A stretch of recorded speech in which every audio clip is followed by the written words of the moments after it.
Você pode sentar no nome de Jesus. Aleluia. Eu não sei você, mas tá forte a presença hoje, hein? Meu Deus. Eu vejo algumas pessoas de pé. Se puder acender as luzes. Os Rockets, cadê os Rockets? Onde é que vocês estão? Que vocês ainda não estão no altar? Então os Rockets, você que está aí, que é Rocket, quiser vir para o altar, isso, vem para cá, vem para o altar. Isso, aleluia. Enquanto os Rockets estão vindo para o altar, algumas cadeiras estão ficando vazias. Então você que está de pé no nome de Jesus, vem para cá. Isso, aleluia. Vocês estão me ouvindo bem? Sim? Aleluia, aleluia. Tem alguém que está nos visitando pela primeira vez nesse lugar, no nome de Jesus? Aleluia, isso. Levanta a mão bem alto, você que está pela primeira vez. No nome de Jesus, no nome de Jesus. Fica com a mão levantada porque o nosso time, o time da consolidação, nós vamos até você e nós queremos te entregar um presentinho. É uma maneira de demonstrarmos o quanto nós aguardávamos por você e do quão especial você é. Meu Deus, a plataforma vai ficar pequena para tanta glória. Amém, amém, aleluia. Abre comigo a palavra do Senhor no livro de 1 Reis. Capítulo 19, a partir do versículo número 1. Isso. Tem alguém que está animado em ouvir e receber a palavra de Deus hoje aqui? Vai dar certo. Vocês estão tomadas pelo Espírito Santo. Vai dar certo. Então nessa noite você vai me ajudar a pregar. Nessa noite Deus está te levantando como um profeta. Eu errei o endereço da igreja, só pode. Nessa noite Deus está te levantando como um profeta. Então você vai olhar para a pessoa que está do teu lado e vai dizer assim para ela: meu irmão, prepare-se para viver o sobrenatural de Deus. Fala para essa pessoa que está do teu lado: meu irmão, hoje Deus tem uma palavra para você. Fala para ele que vai mudar a tua história. Rabaixo. Tá forte. Semana passada nós começamos uma minissérie de 2 capítulos. Fala comigo, 2 capítulos. De 2 capítulos, falando daquele que nós entendemos, ou que muitos entendem, daqueles que muitos consideram ser um dos maiores profetas de Deus. Fala comigo, Elias. Semana passada nós falamos das virtudes desse profeta. Semana passada nós falamos dos feitos desse profeta, das qualidades desse profeta. Mas hoje, diferentemente da semana passada, nós queremos abordar, apresentar os defeitos desse profeta, as vulnerabilidades desse profeta, o seu caráter, o seu lado humano. Você está pronto? Você está pronto? Então abre comigo no livro de 1 Reis, capítulo 19, versículo número 1, no nome de Jesus. Assim, vocês ficaram sozinhas, mas nós estamos juntos, vai dar certo. Versículo número 1. Assim diz o texto: ora, Acabe contou a Jezabel tudo o que Elias tinha feito. Quem falou? Falou para quem? Grava bem esse nome, porque esse nome vai ser frequente na história de hoje. Tudo o que Elias tinha feito e como havia matado os profetas à espada. O texto continua. Por isso, Jezabel mandou um mensageiro a Elias para dizer-lhe que os deuses me castiguem com todo o rigor, se amanhã, a esta hora, eu não fizer com a sua vida o que você fez com as deles. O texto continua. Elias, vai dizer o texto, teve medo e fugiu. O medo sempre vai nos colocar em uma rota de fuga, repito. O medo sempre vai nos colocar em uma rota de fuga. Adão, no jardim do Éden, quando pecou, a palavra vai dizer que ele teve medo e fugiu. Interessante, porque quando Deus vem visitar Adão, Deus pergunta, Deus diz: Adão, aonde você está? Adão, aonde você está? Irmão, sejamos honestos uns com os outros. Você acha que Deus não sabia onde Adão estava? Uma vez que Deus é onipresente, onisciente e onipotente. Na verdade, quando Deus diz: Adão, aonde você está? O que Deus está querendo dizer: Adão, aonde você está? Que não está mais em mim. Posso te dar um conselho? Quando o medo bater a porta da tua casa, não se esconda de Deus, se esconda em Deus.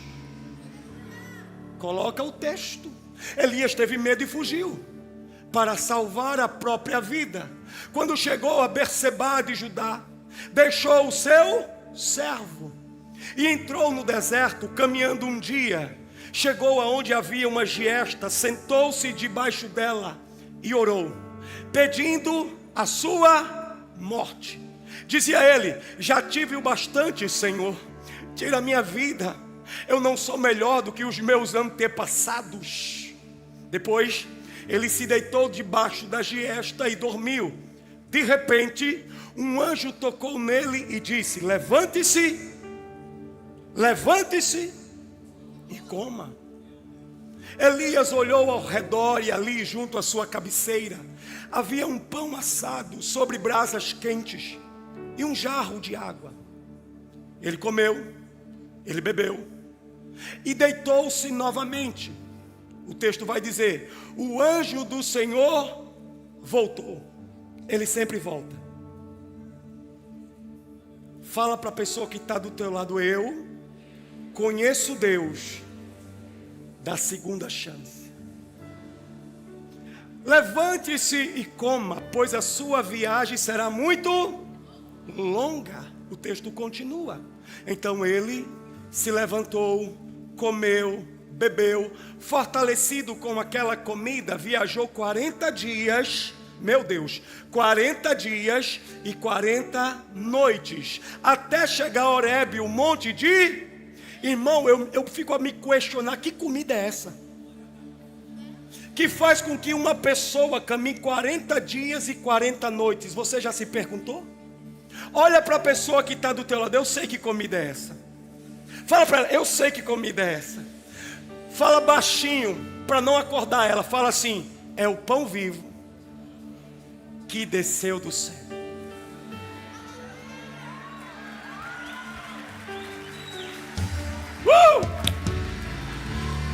Agora você chegou. Então ele se leva, ali entrou em uma caverna e passou a noite. Eis que a palavra do Senhor veio a ele e disse: o que você, Elias, está fazendo aqui? O tema da mensagem de hoje se chama: esse não é o meu fim. Eu vou repetir. O tema da mensagem de hoje: esse não é o meu. Então olha para esse irmão que está do teu lado e, como um profeta de Deus, diz assim para ele, mas fala com voz de profeta, dedo de profeta e olhar de profeta. Fala assim para ele: esse não é o teu fim. Fala para ele: esse não é o teu fim. Esse não é o teu fim. Fala para ele: quando parece que o fim está se aproximando, é porque o teu milagre está chegando. Quando parece que o fim está se aproximando, é porque o teu milagre está chegando. Tem milagre de Deus chegando na tua casa. Tem milagre de Deus chegando na tua vida. Tem milagre de Deus chegando na tua empresa. Tem milagre de Deus indo na tua direção. Esse não é o teu fim.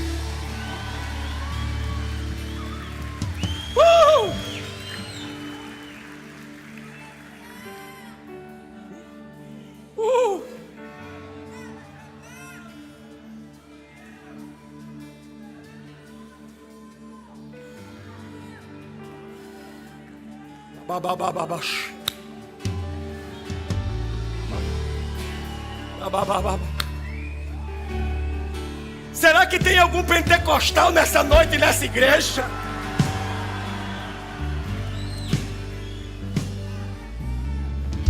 Quem aqui gosta de assistir filme de suspense? Eu particularmente também gosto. Você que não levantou a mão, não gosta ou não quer participar da enquete? Sabe aqueles filmes de suspense que te prende, que te intriga, que você fica até o final do filme dizendo: foi ele, não, foi ela, vai terminar desse jeito, não, vai terminar daquela maneira. Aí chega a última cena, o último capítulo, a última fala e tudo muda.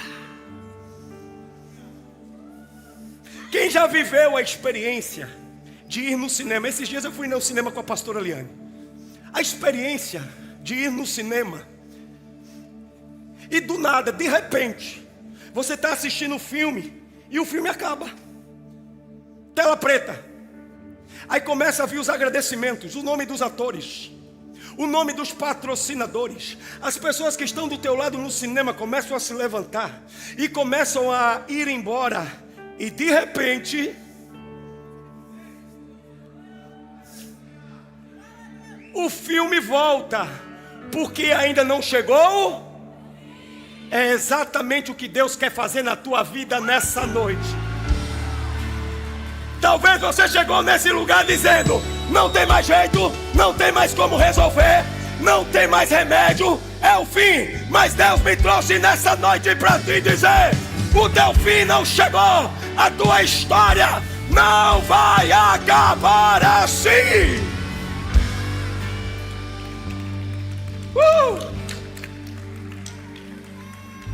A verdade é que Deus é especialista em mudar tudo de repente. Deus é especialista em mudar tudo quando parece que chegou o fim. Deus é especialista em mudar tudo quando parece que não tem mais jeito. Me prova, pastor, eu te provo. Fala comigo, 3 dias. 3 dias foi o período que Lázaro ficou no sepulcro. Mas eu te pergunto,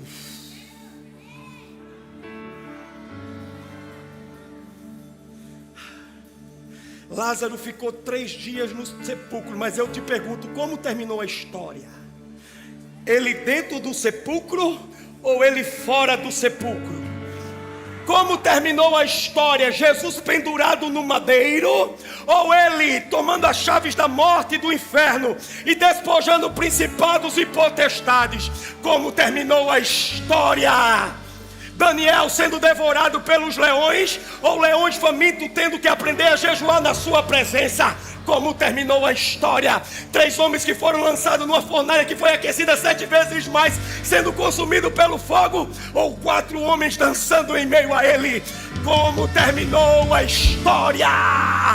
O povo de Deus sendo afrontado e derrotado por um gigante, ou esse gigante sendo derrotado por um menino chamado Davi? Eu estou hoje aqui para te dizer: esse não é o teu fim. A tua história não vai acabar assim. Oh! Quando Jesus entra em cena, a história muda. Você vai dormir como o último da fila e acorda como o primeiro. Me prova, pastor, eu vou continuar te provando. José foi dormir como prisioneiro, acordou como governador. Porque quando Deus quer fazer, não tem engano, não tem traição, não tem cisterna, não tem prisão, não tem cadeia, não tem disse-me-disse, não tem hora, não tem lugar. Porque quando Ele libera uma palavra, tudo muda, tudo muda. Deus muda todas as coisas, da noite pro dia, da noite pro dia. Deus está mudando a tua história. Eu profetizo. Eu profetizo que você até pode ter chegado nesse lugar, que você até pode ter se acordado, debaixo de uma má notícia, mas vai dormir carregando a boa nova. Eu profetizo que você chegou nesse lugar, talvez até pensando em desistir, mas vai deitar e falar: em paz me deito, e logo pego no sono, porque o meu Senhor me faz repousar seguro e tranquilo. Você até pode ter se acordado no dia de hoje preso, mas vai dormir livre. Você até pode ter se acordado no dia de hoje cativo, mas prepare-se para caminhar debaixo da vontade do Senhor. Você até pode ter se acordado no dia de hoje enfermo, mas prepare-se para dormir sarado. Você até pode ter se acordado no dia de hoje perdido, mas prepare-se para dormir salvo.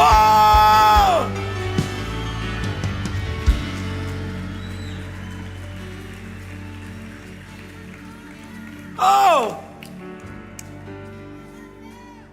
O texto que nós acabamos de ler, ele conta parte da história de um homem de Deus. O texto que nós acabamos de ler conta parte da história do profeta Elias, parte da história que ninguém gosta de contar, parte da história que ninguém gosta de falar.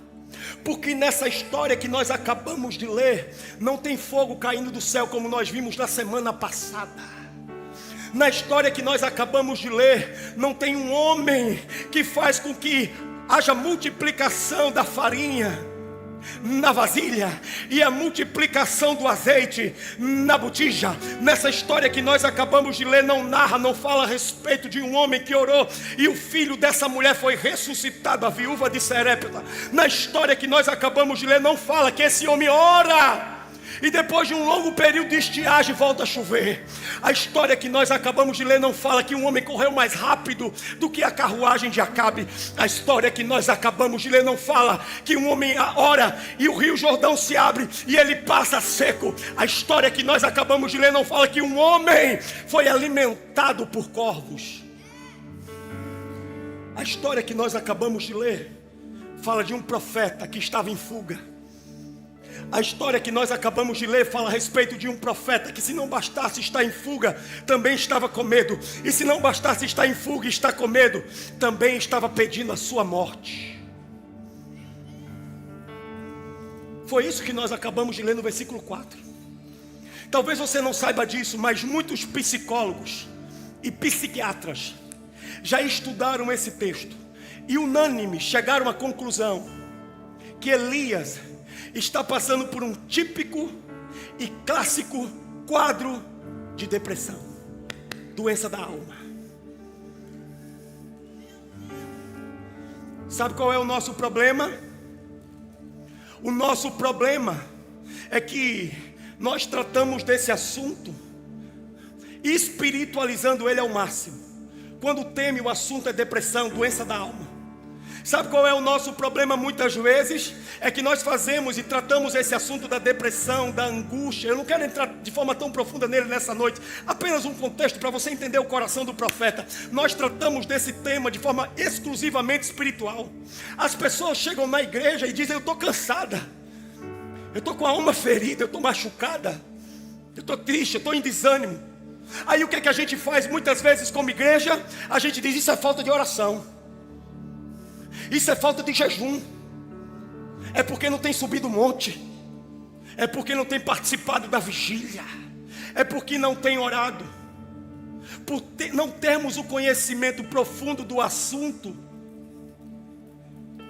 de alguma maneira nós tratamos ele de forma exclusivamente espiritual. Cá para nós é muito mais fácil, olha para mim no nome de Jesus, é muito mais fácil espiritualizar decisões do que assumir responsabilidade. É muito mais fácil dizer: é o demônio, está possessa, do que reconhecer que a alma adoece, do que reconhecer que a alma grita, do que reconhecer que a alma cansa. Você ainda está comigo? Irmão, O mundo nos ensinou a cuidar do nosso corpo, basta ver as academias lotadas. A igreja nos ensinou a cuidar do espírito, mas ninguém nos ensinou a cuidar da alma. Pastor, por que você está falando a respeito desse assunto? Porque a depressão na vida de Elias não era falta de Deus. Repito, a depressão, você que está aí no fundão e está me escutando, a depressão na vida de Elias não era falta de Deus, como também não era na vida de Moisés quando ele deseja a morte, como também não era na vida de Davi quando ele compunha os vários e vários salmos, salmos carregados de melancolia, salmos carregados de depressão, salmos carregados de angústia. Irmão, tem salmos de Davi que eu leio que parece que ele estava na minha casa vendo a minha história. Talvez você não saiba disso, mas um dos motivos pelos quais Davi entrou em um estado de depressão é porque ele escondeu um pecado. A palavra vai dizer que por ter escondido esse pecado, os seus ossos doíam. Talvez você não saiba disso, mas Jonas também viveu um estágio de depressão, porque foi para longe do seu chamado, porque foi para longe do seu propósito. Na verdade, várias são as causas que fazem com que uma pessoa adoeça na alma: rejeição, comparação, frustração, medo, decepção. Mas sabe de uma coisa? Eu não quero gastar tempo nessa noite falando das causas que levam uma pessoa a viver o estágio de depressão. Por quê, pastor? Porque eu não estou aqui para falar para você por onde entrou a depressão. Eu estou aqui para dizer para você por onde ela vai sair. Se depressão é uma doença, eu conheço o médico dos médicos e ele vai me ajudar a vencer a minha depressão.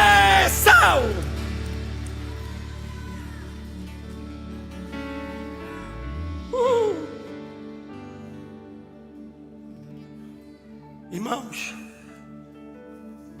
homens cheios do Espírito Santo também passaram por estágios de depressão. E não é porque esses homens cheios do Espírito Santo passaram por estágios de depressão que eles se tornaram menos espirituais.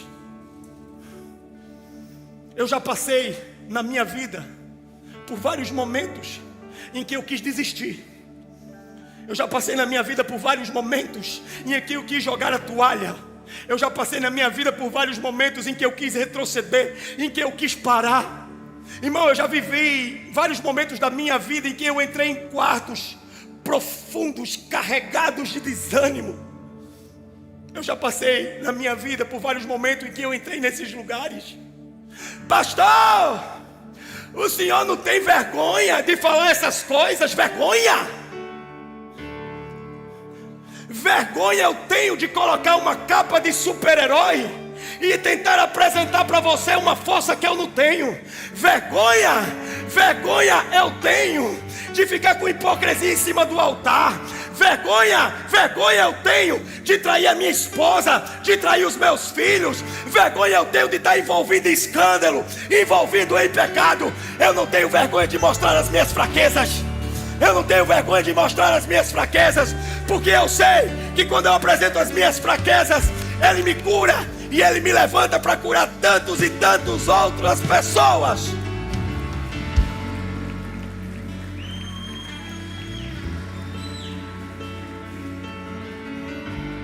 O mesmo Deus que visitou Elias na sua dor foi o mesmo Deus que me visitou inúmeras vezes na minha.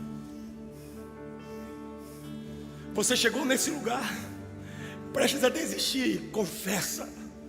Você chegou nesse lugar prestes a jogar a toalha. Você chegou nesse lugar dizendo: não tem mais jeito, não tem mais remédio, é o fim, não tem mais solução. Mas sabe o que é que Deus me pede para te dizer nessa noite? O mesmo Deus que visitou Elias na sua dor é o mesmo Deus que está te visitando hoje na tua dor, na tua enfermidade, na tua depressão. O mesmo Deus que tirou Elias da caverna é o mesmo Deus que está te tirando hoje da tua.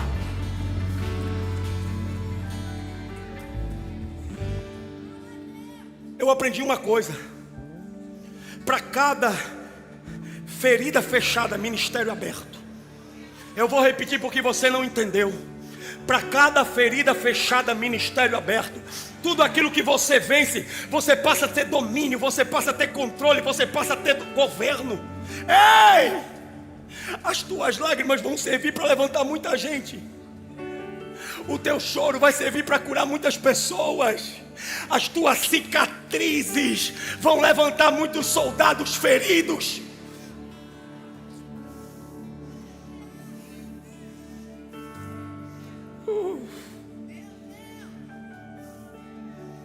Deus está curando pessoas. Deus está curando pessoas nesse lugar. Deus está levantando profetas e Elias nesse lugar. Você ainda está comigo? Volta comigo para o texto. Por que Israel está vivendo um tempo de caos? Pergunta. Tic-tac. Por que Israel está vivendo um tempo de caos? Por causa de uma mulher chamada Jezabel, mais conhecida por Jeza. Muitos a chamam de diabo de saias. Eu espero que você não tenha lembrado de ninguém agora. É esse o nome que dá, pastor? É esse o nome que chama? Tem lá no meu trabalho. Tem lá na minha escola. Não começa. Não começa a entregar. Tem lá no meu trabalho. Pastor, tem na minha igreja. Não, pastor, na minha igreja não tem. Não. Aham. Talvez você não sabe disso, mas toda Jezabel carrega consigo um espírito de intimidação, um espírito de manipulação, um espírito de domínio, de governo, de controle. Ei, eu posso te perguntar? Se você conhece pessoas com essas características, se você conhece mesas com essas características, eu quero te dar um alerta. Tome cuidado. Talvez você esteja sem perceber, participando de um esquema fortemente arquitetado e articulado por Jezabel. Pronto, falei. Você ainda está aí? Talvez alguns de vocês estejam nessa noite se perguntando: pastor, se Jezabel é tão endemoniada desse jeito como o senhor está falando, por que Acabe casou com ela? Eu vou te explicar. Talvez você não saiba disso, mas Acabe, o pai de Acabe, era rei de uma nação, a nação de Israel. O pai de Jezabel era rei de uma outra nação, com o intuito de estabelecer ai meu Deus, eu vou começar a desenrolar um manto, hein? Com o intuito de estabelecer a política da boa vizinhança, de ser aceito por geral e aprovado por todos. O pai de Acabe o entrega para casar-se com essa mulher, faz uma aliança com essa mulher. Pastor, o que é que isso tem a ver com a minha vida? Muito cuidado, porque daqui a pouco você pode estar sendo movido pela necessidade de agradar todo mundo, de ser aprovado por todo mundo, de ser amado por geral, e talvez sem perceber está fazendo uma aliança com Jezabel. Fala para a pessoa que está do teu lado: essa foi para você. Essa foi para você, fala. Irmão, Israel está vivendo um ambiente de caos por causa da aliança que foi feita. Eu não queria falar, mas eu posso falar? Falo ou não falo? Por conta e risco de vocês. Cuidado, para você não colocar dentro de casa. Pegou, eu nem terminei. Cuidado para você não colocar dentro de casa gente que não tem aliança com teu Deus.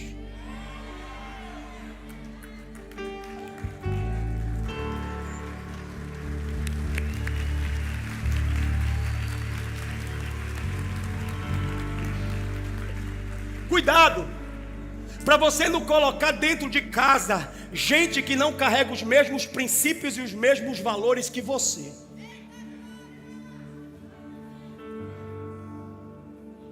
Ai, meu Deus do céu, é hoje. A minha Bíblia diz que luz e trevas não se misturam. Sabe qual é o nosso problema, Lagoinha? Falei problema com preba mesmo. Sabe qual é o nosso problema, Lagoinha? É que a gente, quando lê o texto bíblico, a gente só observa os sims, mas esquece que os mesmos textos que dizem sim são os mesmos que vão dizer não. Sabe de uma coisa? Esse assunto fica para um outro momento, tá bem? Jezabel está caçando os profetas de Deus. E se não bastasse estar caçando os profetas de Deus, Jezabel está derrubando os altares do Senhor e está levantando os altares de Baal. Nesse momento Israel está passando por uma crise ética, moral, política, econômica e sobretudo espiritual. Mas eu aprendo uma coisa.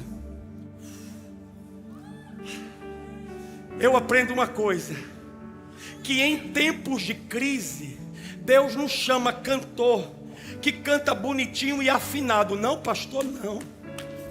Em tempos de crise eu aprendo que Deus nos chama pregador, que tem retórica e que tem eloquência. Não, pastor, não. Eu aprendo que em tempos de crise Deus também nos chama influência, que tem milhares e milhares de seguidores. Não, pastor, também não. Eu aprendo que em tempos de crise Deus chama os profetas. Deixa eu falar baixinho porque eles não escutaram. Em tempos de crise Deus chama os profetas.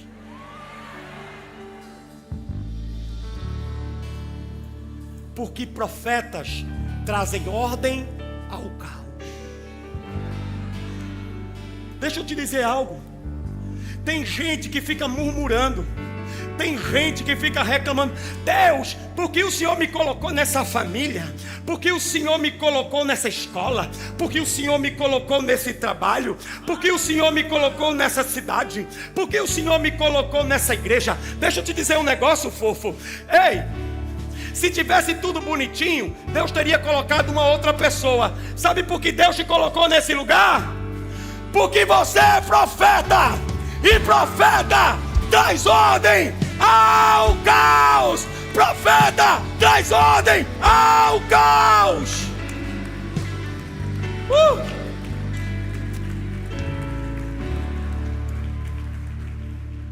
O inferno quer calar a tua voz profética. Jezabel quer te intimidar. Jezabel quer te manipular.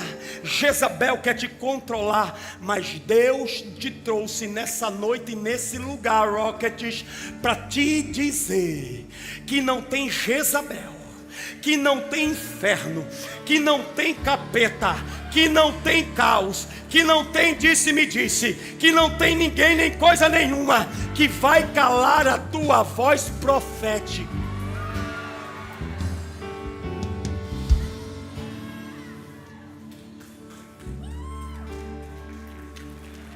Enquanto eu estou tomando água, aplaude o nome do Senhor, pelo amor de Deus.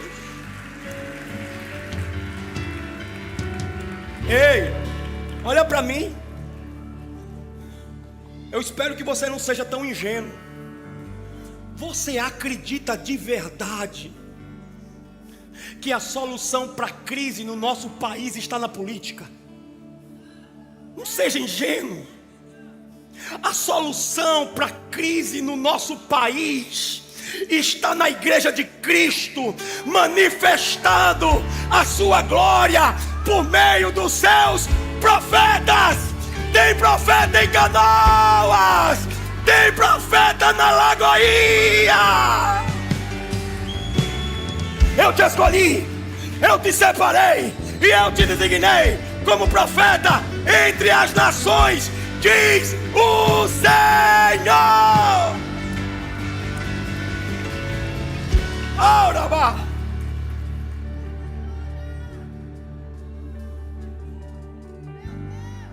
eu estou hoje aqui só para te dizer: seja na tua casa, seja no teu trabalho, seja na academia, ou em qualquer lugar que você esteja, ali tem um profeta, porque você está lá. Ali tem um profeta. Sabe por que Elias, cadê o microfone? Eu pedi o microfone. Sabe por que Elias? Me ajuda, você me ajuda, você me ajuda. Vem cá, traz o microfone.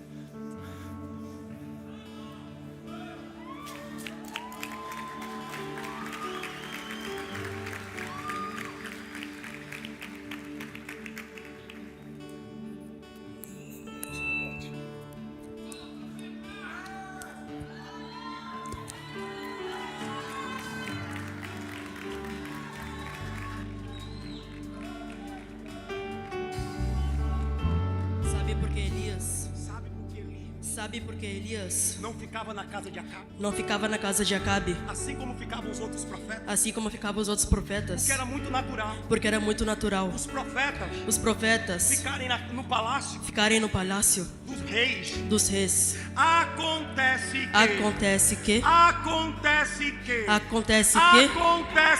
Acontece que Elias não ficava no palácio. Porque Elias não falava. Porque os reis de Israel queriam ouvir. Elias falava o que o Deus de Israel queria.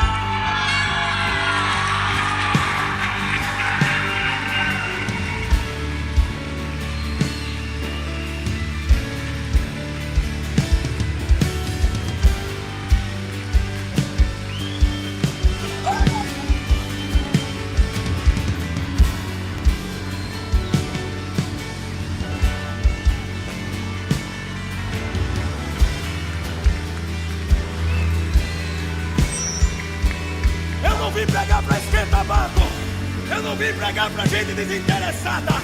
Eu vim pregar para profetas que mesmo que estão com medo, Deus me pegue para te dizer: esse quadro acaba hoje. Não é o fim.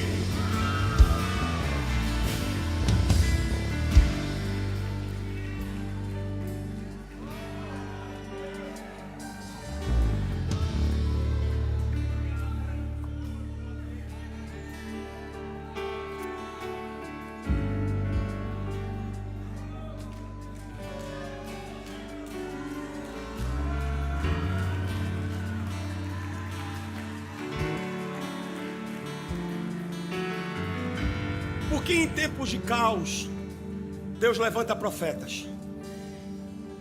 Porque profetas não falam o que estão vendo, profetas falam o que querem ver. Eu vou repetir. Porque em tempos de caos, Deus levanta profetas. Porque profetas não falam o que estão vendo, profeta fala o que vê.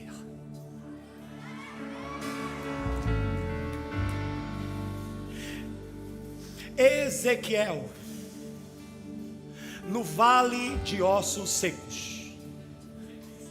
O texto diz que os ossos estavam secos ou sequíssimos? Sequíssimos. O texto vai dizer que aquele homem estava no meio de um vale de ossos secos.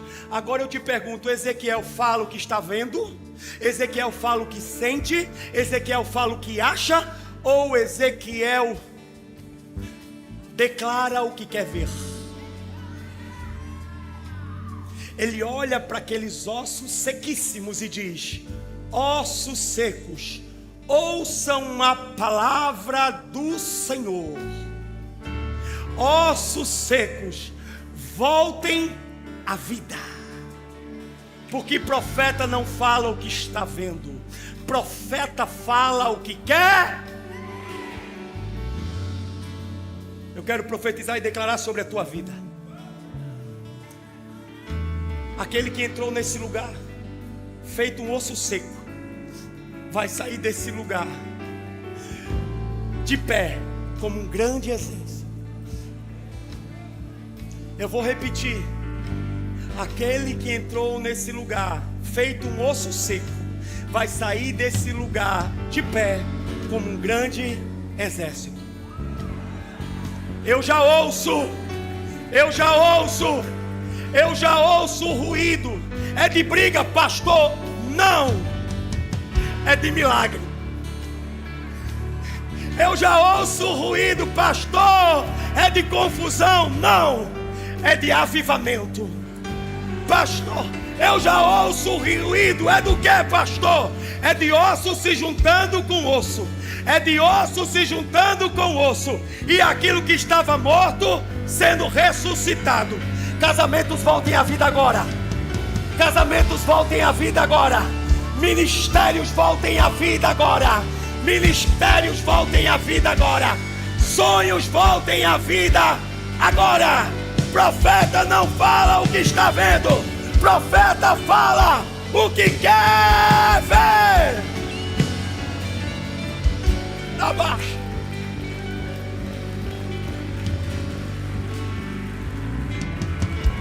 Em 2024, você vai parar de falar o que está vendo. Em 2024. E vai começar a falar o que você quer ver. 2025, que se prepare. Porque os celeiros vão ficar pequenos para tantas promessas que Deus vai derramar. Os celeiros vão ficar pequenos para tantos milagres que Deus vai fazer. Ei, 2025 está sendo gerado hoje. 2025 está sendo gerado hoje. Porque profetas não falam o que estão vendo. Profetas falam o que querem ver.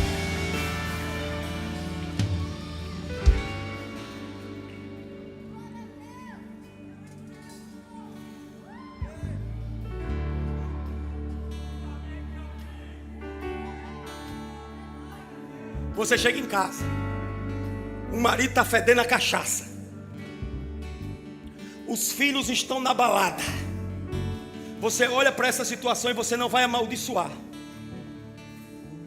Você vai olhar para esse quadro e vai dizer: eu e a minha casa serviremos ao Senhor. Você pega o diagnóstico na mão dado por um médico e não diz: acabou, não tem mais jeito, não tem mais remédio, é o fim. Não, senhor. Você pega o diagnóstico na mão e diz: Ele, ai meu Deus, Ele levou sobre si todos os meus pecados e todas as minhas enfermidades. O castigo que me traz a paz está sobre Ele, e eu não serei curado. Eu já sou curado.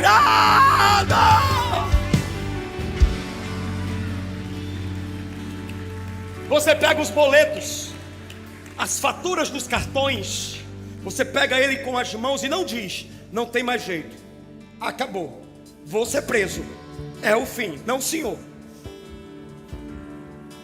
Você pega os boletos e diz assim: o Senhor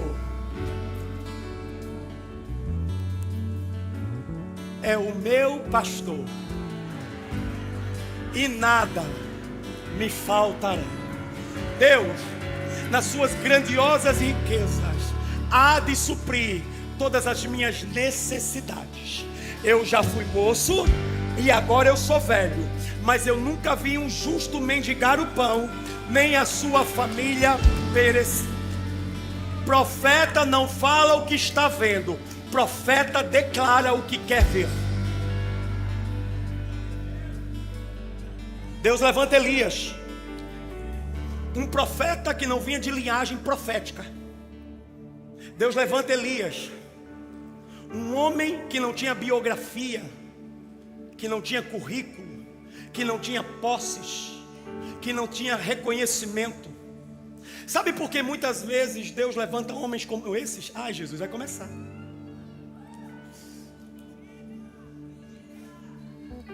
Muitas vezes Deus levanta homens improváveis para fazer coisas extraordinárias. Tem algum improvável nessa noite, nesse lugar? Muitas vezes Deus levanta homens improváveis para fazer coisas extraordinárias.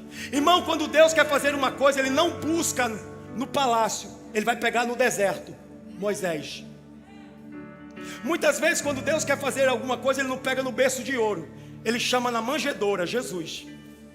Muitas vezes quando Deus quer fazer alguma coisa, Deus diz: sai de perto da tua parentela, sai de perto dos teus familiares, para que você possa te aproximar do teu propósito. Abraão, de Gênesis a Apocalipse, eu nunca vi Deus errar na escolha que fez. Eu vou repetir, de Gênesis a Apocalipse eu nunca vi Deus errar na escolha que fez. E não vai ser na tua vez que Ele vai errar. Eu estou hoje aqui como profeta de Deus para declarar: Deus não errou ao te escolher. Deus não errou ao te escolher. Deus não errou ao te escolher. Fala para a pessoa que está do teu lado: Deus não errou ao escolher você. Deus não errou ao te escolher. Se você crê mesmo que Deus não errou ao te escolher, se coloca de pé. Deus não errou ao te escolher. A palavra no livro de Gênesis vai dizer que quando Deus fez o homem, a palavra vai declarar que Ele disse: façamos o homem segundo a nossa imagem e a nossa semelhança. Sabe por que façamos? Porque Deus reuniu, Deus Pai, Deus Filho, a Trindade se reuniu só para te fazer. Deus não errou ao te escolher. Deus não errou ao te escolher. Deus não errou ao te escolher. Que se levantem os profetas do Rio Grande do Sul. Que se levantem os profetas de Canoas. Profetas cansados e feridos, Deus está te restaurando nessa noite. Soldados machucados e caídos, Deus está derramando bálsamo sobre você e te levantando nessa noite. Que se levantem os profetas do Rio Grande do Sul. Um minuto para você dar glória a Deus no teu lugar. Um minuto para profetas começarem a profetizar. Um minuto para profetas começarem a reagir. Um minuto para profetas começarem a mudar a atmosfera.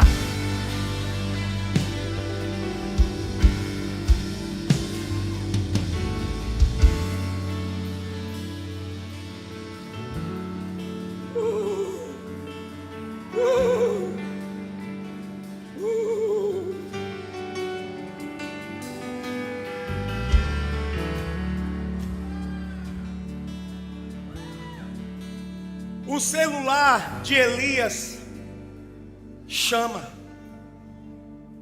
O celular de Elias faz tss, tss, tss.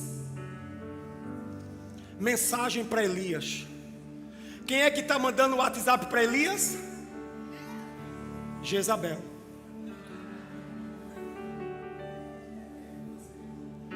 Queima. Chegou na caixa postal dele. Mensagem de Jezabel para Elias: que os deuses me castiguem com todo rigor, se até amanhã eu não fizer com você o que você fez com os meus profetas. Sabe quando Elias começa a ser perseguido? Domingo passado, quando o fogo desce. Você está no espírito, viu? Eu vou falar mais uma vez para ver se alguém acorda. Sabe quando a perseguição na vida de Elias começa? Quando o fogo desce. Sabe quando começa a perseguição na igreja primitiva? Quando Jesus ascende aos céus? Não, senhor. Sabe quando começa a perseguição na igreja primitiva? Quando o fogo desce, Pentecostes.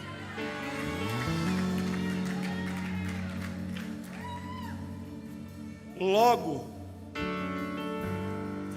se está tendo perseguição, pegou.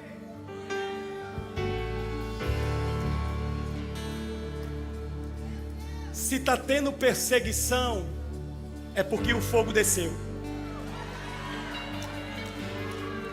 Se você está passando por perseguição, é sinal de que você está incendiado.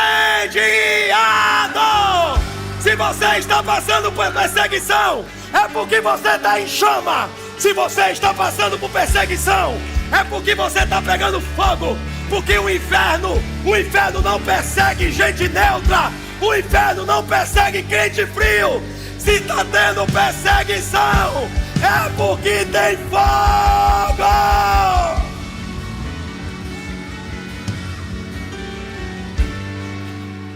Avisa para Jezabel que ela perdeu mais uma vez. Avisa para Jezabel que ela perdeu mais uma vez. Avisa para Jezabel que ela perdeu mais uma vez.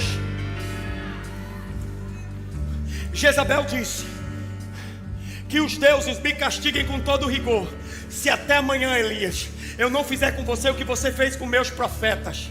Pastor, Elias morreu? Não. Pastor, Jezabel tirou a vida de Elias? Não. A propósito, Elias não morreu nem depois de um dia, nem depois de uma semana, nem depois de um mês, nem depois de um ano. Por quê, pastor? Porque Elias não morreu. Elias foi transladado. Elias foi arrebatado. Elias não viu a morte. Fala para Jezabel que ela perdeu. Sabe o que Deus falou para Jezabel? Jeza, fica quieta. Jeza, fica quieta. Deixa o meu profeta viver alguns anos. E sabe de uma coisa, Jeza? O meu profeta não vai morrer. E mais, ele vai subir num lugar VIP. Isso, ele vai subir em um lugar VIP. Eu estou mandando uma carruagem para pegar o meu profeta.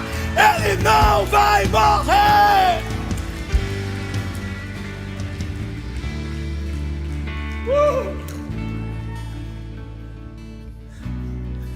Deus é especialista em transformar decretos de morte em testemunhos de vida. Deus está cancelando o decreto de morte contra a tua casa. Deus está cancelando o decreto de morte contra a tua vida. Deus está cancelando o decreto de falência sobre os teus negócios. Ei, esse não é o teu fim. A tua história não vai acabar assim. Avisa para Jezabel que ela perdeu mais uma vez. Avisa para Jezabel que os Elias estão se levantando. Avisa para Jezabel.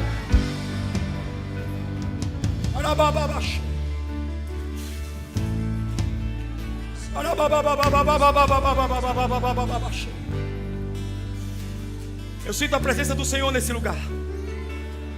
Eu sinto a presença do Senhor, um ambiente profético nesse lugar. Ambientes proféticos, palavras se tornam decretos, nunca se esqueça disso. Ambientes proféticos, palavras não caem no vazio. Palavras se tornam fatos, palavras se tornam realidades. Eu termino lendo o texto. Você me dá mais um minuto?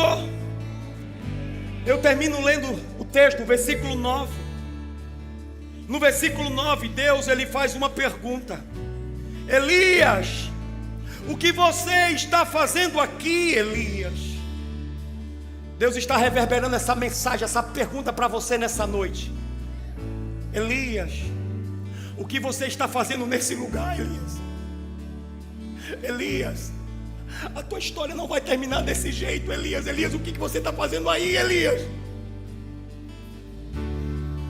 No versículo 11, Deus vai dizer: saia,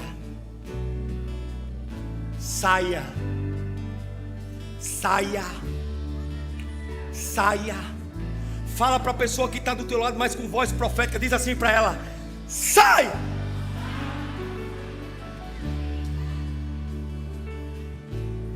Sai do lugar do medo. Sai do lugar da depressão. Sai do lugar da rejeição. Sai do lugar da angústia. Sai do lugar da intimidação. Sai do lugar da frustração. Sai desse lugar, Elias. Sai desse lugar, Elias. Sai desse lugar, Elias. Deixa eu te contar para terminar. No lugar em que Elias estava, Charles, Deus já tinha mandado 2 vezes o anjo. O anjo foi uma vez. O anjo foi uma segunda vez. Na segunda vez que o anjo foi, preparou uma comida. Mas mesmo depois de Elias ter sido visitado 2 vezes pelo anjo, ele continuou no mesmo lugar. Até o momento que Deus se levanta e diz: se anjo não resolver o teu problema, Elias, eu vou resolver. Eu não sei para quem é essa palavra. Se anjo não resolver o teu problema, eu vou resolver. Ei, se anjo não resolver o teu problema, eu vou resolver. O que Deus está dizendo para Elias é: Elias, se necessário for, eu vou entrar nessa caverna para te tirar. Elias, se necessário for, eu vou fazer aquilo que é impossível para te levantar. Elias, se necessário for, eu vou fazer tudo aquilo que está ao meu alcance para que você ressuscite, Elias.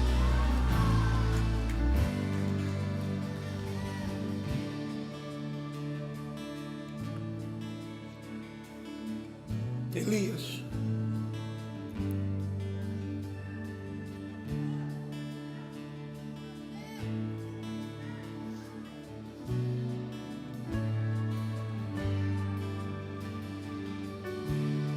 Elias,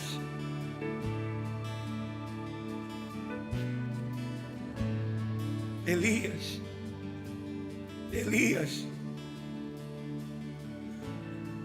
você até pode ter desistido de viver, mas eu não desisti de você, Elias.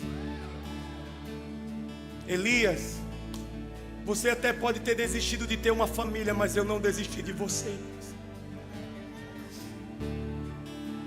Elias, você até pode ter desistido de sonhar, mas eu não desisti de você, Elias.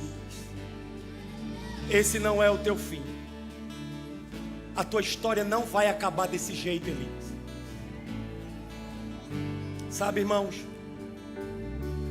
eu fui muito vulnerável nesse dia com você. Muito vulnerável. Apresentei os meus desafios e as minhas lutas, sem medo, sem vergonha.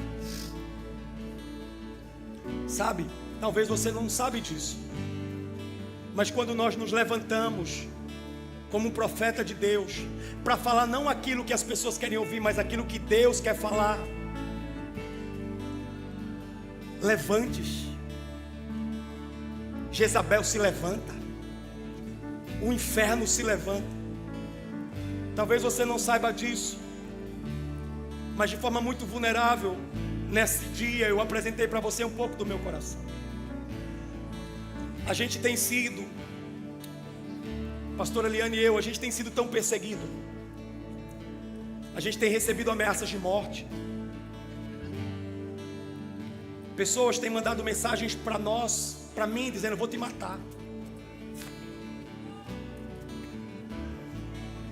Eu não sei se você percebeu, mas a igreja está cheia de segurança. Porque quando Elias se levantam para falar aquilo que os céus querem falar, o inferno se levanta junto.